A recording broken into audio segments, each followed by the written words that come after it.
When you come from 4 generations of doctors, including a man celebrated for pioneering efforts, it can be challenging to live up to the family legacy.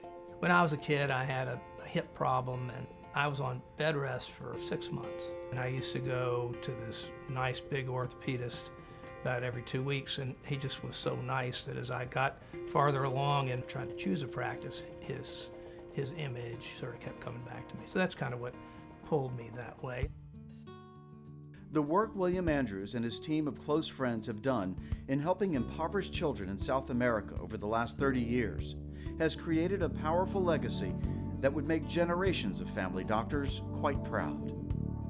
One of my great friends from college who'd gone to do undergrad, med school, residency, and we were good friends, had started this organization. At that point, it hadn't formed it as an LLC, but he started doing international work under a group called Healing the Children. And we ran into each other at a meeting in the early 90s, and he was talking about the next trip, which was going to be in Colombia. They'd not been to Colombia before. And my wife said to me, you should really go. And I said, I don't really want to do this. I don't want to take the time. But it's really Peggy who pushed me to do it. And then once you do something like that, then you will always do it. In Colombia, the work was vital, fulfilling, and at times dangerous during one of the most violent periods in that nation's history. Colombia we loved. We had great volunteers. The patients were wonderful, but it did get more dangerous over time. The guerrillas had started to move closer to that area, but they were not right there, and we had bodyguards. We felt totally safe, but one night the power went off and our bodyguards loaded their machine guns, and then back then there was no cell phone. So now, any kid would pull their cell phone out and turn their flashlight on. But we used the laryngoscopes, which are an instrument that you put a tube down the throat, and they have a light on them. So we finished the surgeries with the laryngoscopes. As the organization of volunteers grew in scope and size, they settled their work in San Miguel de Allende in Mexico.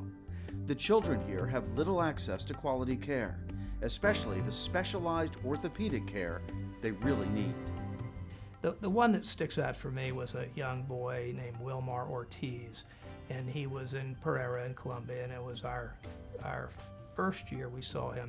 And he has hypophosphatemic rickets, which is a metabolic disease where your bone doesn't form well, and it slowly gets multiple fractures. And if you were to look at Wilmar from the front or the side, he would have terrible S-shaped deformities in his weight-bearing bones, so his lower legs, upper legs. And at this point, he had never walked other than when he was like 1 or 2. And then when we came back, we did what are called osteotomies, where we cut segments out of all the bones in one leg, and then the next year segments out all the bones in the other leg. After the 3rd year, when he was healed after the 2nd set of surgeries, he had straight legs, and we would give these kids soccer shoes that were donated by some of the people who supported us.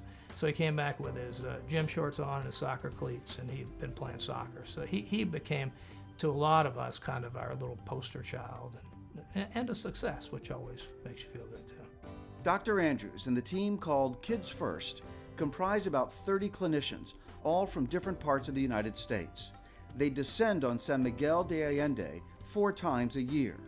Aside from his orthopedic work, Dr. Andrews also handles logistics and procurement of equipment and space by working with local politicians.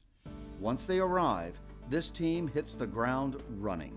It's actually gotten so well organized. We have volunteers who entertain the kids. We have local people who feed the children. And each one of these children has 2 other siblings and parents. They're all there. So there'll be 1,500 people there at the hospital waiting when we get there.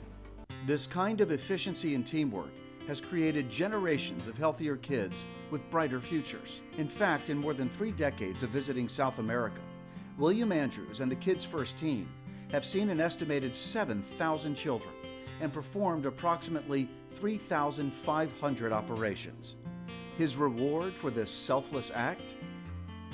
There is no money exchange, there is no insurance. So basically it's just the exchange of love, and the expressions that you get from these people are incredibly heartwarming.